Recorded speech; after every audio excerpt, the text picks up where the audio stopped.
უცნაურად უნდა დავიწყო. მე არ ვიცი რა ხდება ხვალ 19 მაისს პლანეტებს შორის. იუპიტერი და ასე მაგალითად ვენერა რა ურთიერთობაში არიან მარსსა და მერკურს შორის სიყვარულისა თუ სიძულვილის რა აღმავალ-დაღმავალი ხაზები იჭიმება თუ რა კოჰაბიტაცია ამათ შორის.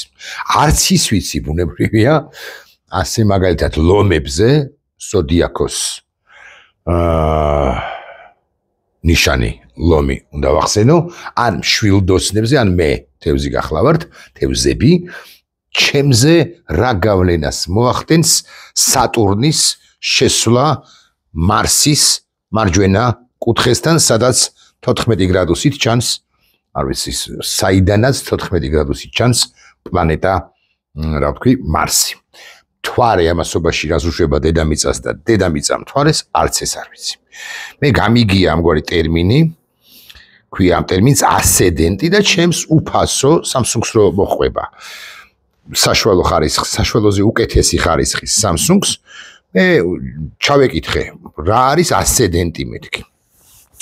ასცენდენტი იგივე აღმავალი ნიშანი არის ზოდიაქოს ნიშანი, რომელიც სწორედ იმ წუთს, როცა ადამიანი იბადება, აღმოსავლეთის ჰორიზონტზე აღმოაჩენს თავს, აღმოაჩენინებს ალბათ. ჰოროსკოპში ის მეტყველებს ჩვენს გარეგანიმის და ასე შემდეგ. ვერაფერი ვერ გავიგე. მე კითხე, რა ურთიერთობა აქვს ზოდიაქოს მიხედვით ტყუპებს და სასწორს მეთქი. ეს 19 მაისის კონტექსტშია ძალიან მნიშვნელოვანი. იმიტომ რომ მიუხედავად იმისა, რომ მე არ ვიცი რა ხდება მარსსა და ვენერას შორის თუ მერკურსა და იუპიტერს შორის, ის კი ვიცი, რომ ზოდიაქოს ნიშნების მიხედვით 14 ივნისს არასრულ ერთ თვეში დაბადების დღე რო აქვს იმ კაცს, სადა 7 ოქტომბერს დაბადების დღე რო აქვს იმ კაცს შორის, ხვალ სატელეფონო საუბარი შედგება, ანუ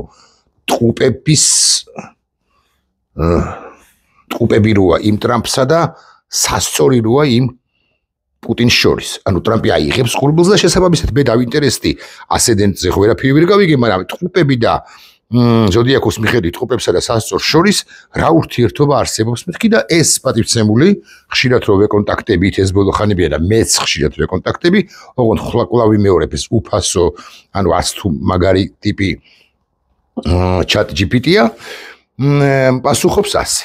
კომუნიკაცია ძალიან საინტერესოა. კომუნიკაცია სათაურია.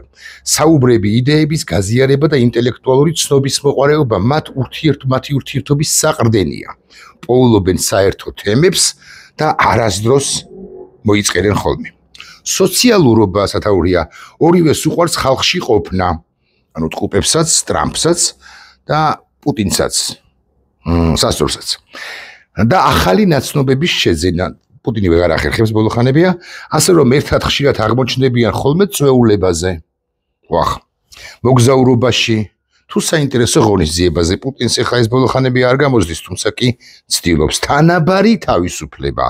ჰაერის ნიშნები ყოფილან პატივცემულები პირადი სივრცე სჭირდებათ, მათ შორის იშვიათად ჩნდება მესაკუთრული დაძაბულობა, ანუ ერთმანეთთან ურთიერთობაში, რადგან ორივე აფასებს ურთიერთობაში სუნთქვას.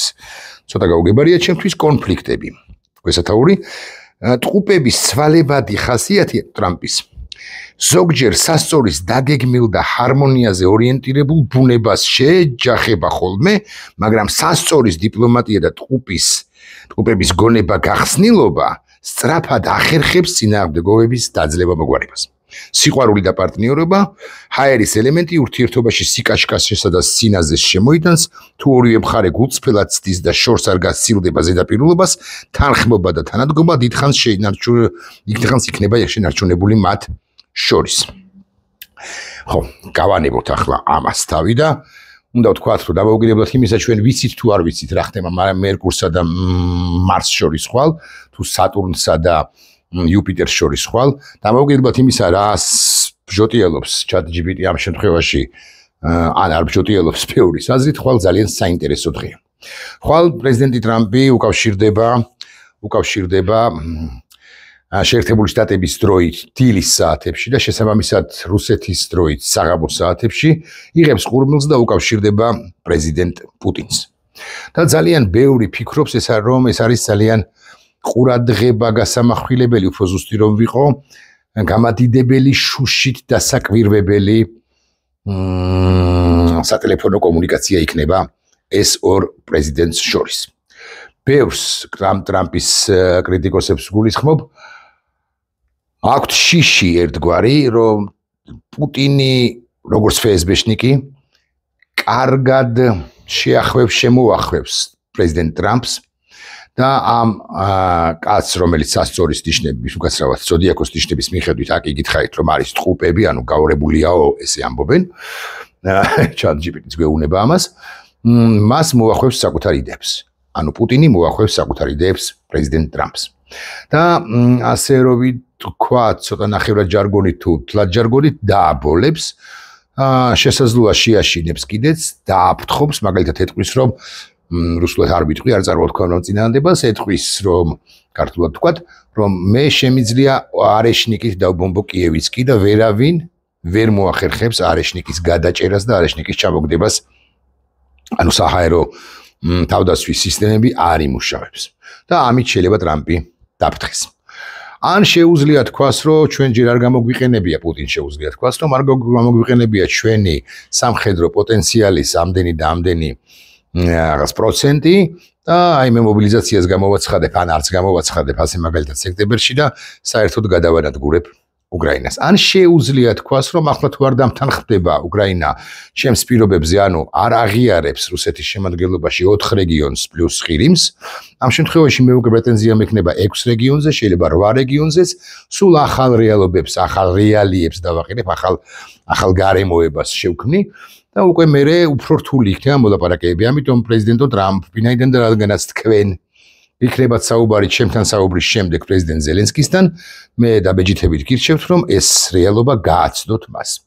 ტრამპი მოწაადინებული და მონდომებული რომ დაამყაროს მშვიდობა უკრაინაში და ვიდრე მშვიდობა დამყარდება, მანამდე შეწყდეს ცეცხლი 30 დღით, არ არის გამორიცხული, ყოველ შემთხვევაში მიმოხილველები ასე ვარაუდობენ, რომ ეს ზოდიაქოს ნიშნებით ტყუპი კაცი მეთქი აკი გითხარით კიდეც, დაფრთხეს, შეშინდეს, დაბოლდეს, პუტინს დახვეს, რაც გნებავთ ის თქვათ და უკვე აი ამ ტალღაზე აღელვებულმა თუ ნაკლებად აღელვებულმა, მაგრამ კვლავ ეს სიტყვა ვიხმაროთ დაბოლილმა, ხო, ანუ პუტინის მიერ ერთგვარად მოთაფლულმა დაუკავშირდება რა პრეზიდენტ ზელენსკის, სწორედ ეს ყველაფერი უთხრას და უთხრას უკვე შემდგომ, რომ იზოლებული ვართ, ან იზოლებული ხარ, ან კარგი იქნება თუ, ან ასე უნდა გააკეთოს სწორედაც რომ შეუნდა დათანხმდე პუტინის წინადადებებს.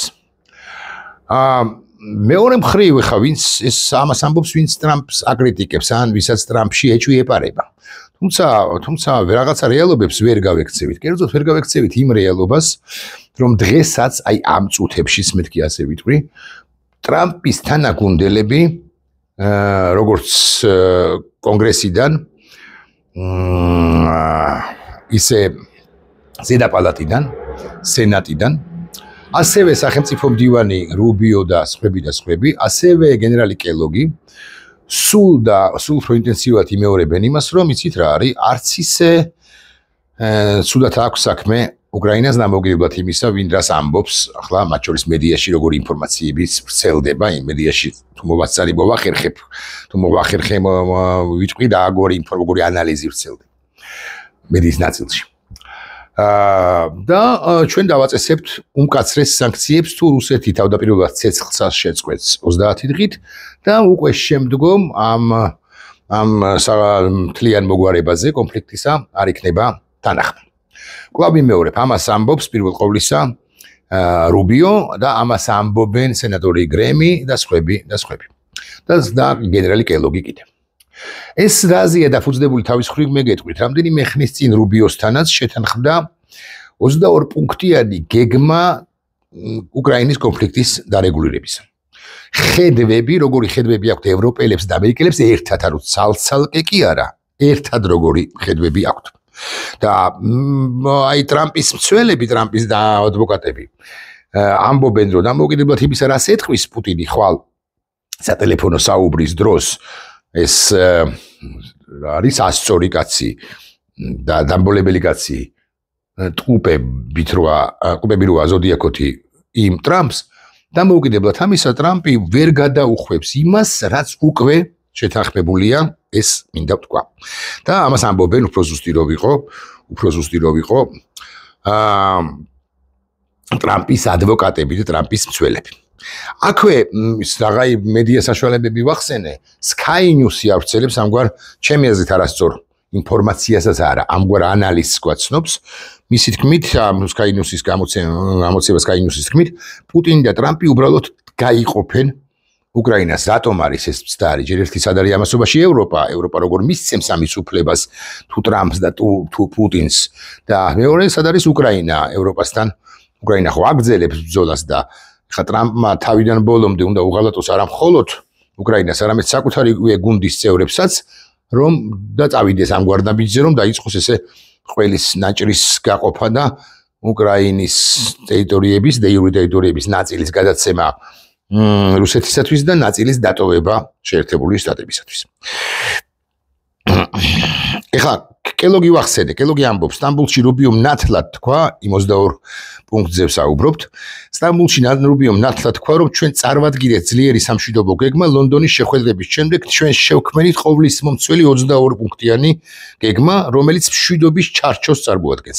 აქვე ვიტყვი, რომ JD Vance შეხვდა ისიც თქვენ ვატიკანში პრეზიდენტი ზელენსკი და უკვე შემდგომ პრეზიდენტ ზელენსკის ჰქონდა სატელეფონო საუბარი პრეზიდენტ ტრამპთან და უთხრა პრეზიდენტმა ზელენსკიმ პრეზიდენტ ტრამპს რომ მე შევხვდიო ვიცე-პრეზიდენტსო და ახალი წინააღმდეგებიც გვაქვსო ჩვენო და ამ ახალ წინააღმდეგებს წერილობით გაგაცნობთო და წერილი გაგზავნილია შეერთებულ შტატებში.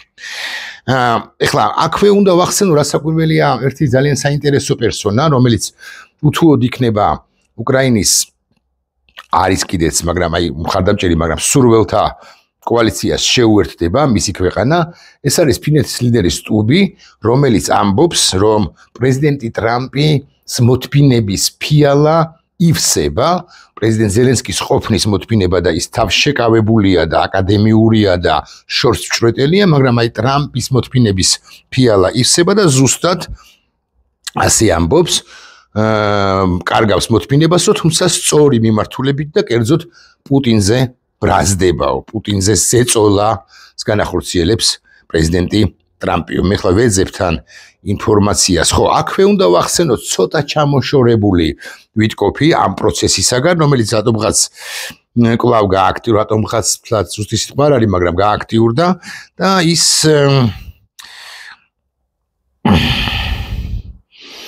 ამბობს რომ სატელეფონო საუბრთან დაკავშირებით მისი აზრით ეს იქნება უკრაინასა და რუსეთს შორის ჩატეხილი ხიდის აღსადგინად მნიშვნელოვანი ნაბიჯი არასწორი პრინციპულად არასწორი ანალიზია მაგრამ აქვე მინდა ვთქვა ხაზგასმით რომ მაღალი ალბათობით უკვე ხვალინდელი სატელეფონო საუბრის და შემდგომ განვითარებული მოვლენების აი მოვლენები ხო ძალიან დინამიკურია პროცესების შემდეგ მოვლენების შემდეგ ვიტკოფის საბოლოოდ ან სამუდამოდ და ან უფრო მოდი ასე ვიტყვი ჩამოსცილდება პროცესს აქვე ვიტყვი რომ ვიტკოფის შეხვედრა წასვლა ვიზიტი მოსკოვში გადაიდო გაურკვეველი ვადით სწორედ იმიტომ რომ რუსეთი არ არის ყაბულს და თანახმა რომ შეწყვიტოს ცეცხლი და ისევ რუბიოზე ვისაუბროთ მარკო რუბიომ განაცხადა რომ თუ ახლოს მომავალში რუსეთთან ცეცხლის შეწყვეტის შესახებ ლავრიგეში პროგრესი არ იქნება მიღწეული სენატი მიიღებს რუსეთის წინააღმდეგ სანქციების ახალ კანონ პროექტს და ოღონდ კანონ პროექტს როცა იღებს საკანონმდებლო ორგანო სენატი ორპარტიული მხარდაჭერით ცხადია ეს კანონპროექტი როგორც წესი უკვე შემდგომ შედის პრეზიდენტთან ხელმოსაწერად და აი რაც არ უნდა ამბივალენტური ვუწოდოთ ახლა ჩვენ ტრამპს და რაც არ უნდა გვეგონოს ან ვეჭვობდეთ იმას რომ ხვალ ზოდიაქოს ნიშნით ტყუპები ტრამპი დაბოლდება და დაუჯერებს სატელეფონო საუბრის დროს ზოდიაქოს ნიშნის მიხედვით რა ქვია სასწორ პუტინს რაც არ უნდა ვილაპარაკოთ ტრამპი უბრალოდ ვერ გასცდება ტრამპი უბრალოდ ვერ უარყოფს ტრამპი უბრალოდ ვერ დააღალატებს თუ გნებავთ ასე ვიტყვი სენატს რომელშიც რომლის მხარდაჭერაც მას სხვა საკითხებში სჭირდება და უკრაინასთან დაკავშირებით რუსეთთან დაკავშირებით მათ შორის რუსეთის გამო მათ შორის არ მოხდება რაღაც არსებითი კონფლიქტი სენატსა და ადმინისტრაციას შორის, მით უფრო რესპუბლიკელები პირველ ყოვლისა, აკი ვახსენე ლინცი გრემი არის მთავარი ლობისტი დიდი სანქციების პაკეტის დაწესებისა, სანქციების დაწესებისა რუსეთის წინა აღმდეგ. მე აქ ვეძებ ინფორმაციას იმის თაობაზე, ხო წერილთან დაკავშირებით გითხარით, ხო წერილი, ანუ ზელენსკის წერილთან დაკავშირებით, წერილში წარმოდგენილი ახალი წინადადებები თანამშრომლობაზე, თავდაცვის ინდუსტრიასა და ვაჭრობის სფეროებში, ანუ არა იმდენ კონფლიქტის მოგვარებაზე, რუსეთსა და უკრაინას შორის, არამედ თავდაცვის ინდუსტრიაზე და ვაჭრობის სფეროებში ეს ძალიან მოხიბლავს პრეზიდენტ ტრამპს, მით უფრო რომ ძალიან საინტერესო დეტალია და ხაზგასმით უნდა ვთქვათ, რომ ამგვარი წერილი ზელენსკიმ დაწერა და გააგზავნა ტრამპს JD Vance-თან შეხვედრის და რუბიოსთან შეხვედრის შემდეგ შესაბამისად მაღალი ალბათობით შეთანხმებულია წერილის შინაარსი და ძირითადი მესიჯები მათაც ანუ JD Vance და რუბიოს ეკნებათ მიცემული რჩევა ზელენსკისთვის, რომ ტრამპს ძალიან მოეწონება, პრეზიდენტ ტრამპს ძალიან მოეწონება თუ ამგვარ წინადადებებს შესთავაზებს უკრაინა შეერთებულ შტატებს, ანუ ეს პრაქტიკულად გავლილი მოთელილი კი არა, გავლილი საკითხია, ტრამპი მიიღებს ამ წერილს, აიგითხავს და ასე შემდეგ. მოკლედ, ეს 17 წუთიანი ვიდეო ბლოგი, იმიტომ ჩავწეროთ, რომ ხვალ არის საინტერესო დღე. გამადიდებელი შუშით რომ უნდა დავაკვირდეთ უკლებრივ ყველა მესიჯს და უნდა წინასწარ კი შემილია იმის თქმა, რომ პუტინი რასაკვირველია იქნება კომბინატორი, რასაკვირველია ისეც ხდება ერთის მხრივ გული მოუქონოს თუ თავი მოუქონოს პრეზიდენტ ტრამპს, მაგრამ მეორეს მხრივ დაანახოს რუსული სიმართლე. მათ შორის დაელაპარაკება იმაზეც, რაც ისასტიკეებს სჩადიან უკრაინელი ჯარისკაცები, ვითობს სჩადიან და ტრამპის სურს რომ ზეგავლენა მოახდინოს, ტრამპი უკრაინელების წინააღმდეგ განაწყოს და ტრამპს ათქმევინოს, რომ უკრაინელები ან მხოლოდ უკრაინელები არიან დამნაშავენი, მაგრამ რა კომენტარიც არ უნდა გააკეთოს ტრამპმა პუტინთან სატელეფონო საუბრის შემდეგ, უნდა გვახსოვდეს, რომ ძალიან მნიშვნელოვანი კომენტარი იქნება, გავჯავრდებით შესაძლოა ტრამპზე, ტყუპების ნიშანი როა ზოდიაქოს მიხედვით 14 ივნისს რო აქვს დაბადების დღე იმ პრეზიდენტ ტრამპზე, გავჯავრდეთ შესაძლოა კიდევ არაერთხელ დავწეროთ მისი პოლიტიკის თუ მისი მოსაზრებების საწინააღმდეგო პოსტების სტატუსები და უძღვნათ მას და ასე შემდეგ, მაგრამ რაც არ უნდა მოხდეს, უნდა გვახსოვდეს, რომ პრეზიდენტი ტრამპი მეორე დღეს აუცილებლად შეცვლის პოზიციას, იმიტომ რომ ზეწოლა, ხო, პრეზიდენტ ტრამპზე შიდა სივრცეში ამერიკის შეერთებული შტატების შიდა სივრცეში საკმაოდ სერიოზულია და აი ესე მიმწოლები არიან ლინცი გრემი და მარკო რუბიო, სახელმწიფო მდივანი, ანუ მისი გუნდის თავარი წარმომადგენლები თუ სენატში და თუ სახელმწიფო ადმინისტრაციაში.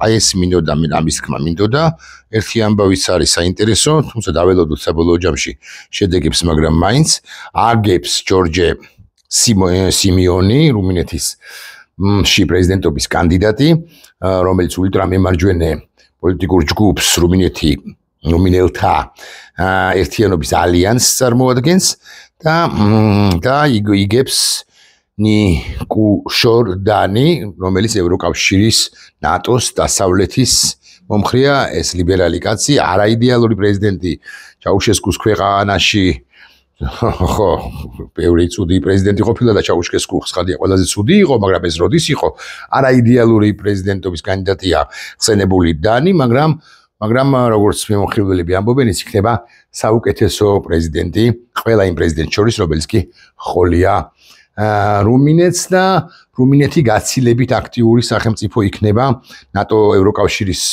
კუთხით და რასაკვირველია უკრაინის მხარდაჭერის კუთხითაც გავიხსენოთ ისიც, რომ რუმინეთში შენდება, არავის არ უარუყია ეს ამბავი, არავის არ გაუჩერებია ეს პროექტი, რუმინეთში შენდება ნატოს უზარმაზარი ბაზა, სხვადასხვა ვაზიანი, აი ესენი რო გაუქმებას აპირებენ ბიზინა და გამობიზინებულები, ვაზიანის ბაზაზე ბევრად პატარა, სივრცობრივად, ტერიტორიულად, ფართობით პატარა, მაგრამ შესაძლებლობა რასაკვირველია, რუმინეთის ბაზას იქნება უზარმაზარი და ამგვარი ლიდერი სჭირდება სწორედ რუმინეთსაც და ევროპასაც, რომელიც ნელ-ნელა ნაბიჯ-ნაბიჯ რასაკვირველია ჯერ მოლდოვას ჩასჭიდებს ხელს და უფრო ჩასჭიდებს ხელს და შეიყვანს ევროკავშირში, ნატოში ვერა, იმიტომ რომ რუმინეთი ისა მოლდოვა არ არის, მოლდოვა არის ნეიტრალური სახელმწიფო, მაგრამ ამავდროულად რუმინეთი თუ დანი მოიგებს საპრეზიდენტო არჩევნებს, შესაძლოა უფრო დაუახლოვდეს იმ სურველთა ოთხეულს, ახლა ესე ვიტყვი, ანუ ბრიტანეთს, საფრანგეთს, გერმანიასა და პოლონეთს, რომელშიც რასაკვირველია მეტი და მეტი სახელმწიფო გაერთიანდება ამ კოალიციაში, რათა ჩასჭიდონ უკრაინას ხელი და ამ სასწორკაც პუტინს გამოსტაცონ როგორღაც შესანიშნავი ქვეყანა უკრაინა. დავსერჩოთ ბარემ ზელენსკი ოდის აი დაბადებული სიმართლე გითხრათ არ ვიცი.